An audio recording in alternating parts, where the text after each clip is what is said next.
driver's side, under the dashboard. There's that lever, very bright red lever, just get your fingers underneath.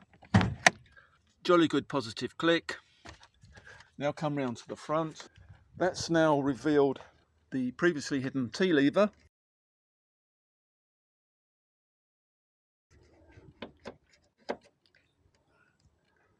I pull on that and lift. Telescopic struts, latch on both sides. Do all your jobs. Make sure you put all the caps back, don't leave any tools. How we shut it from about a foot or 30 centimeters. We then double check if you can't lift it. It's no movement there, it's completely solid.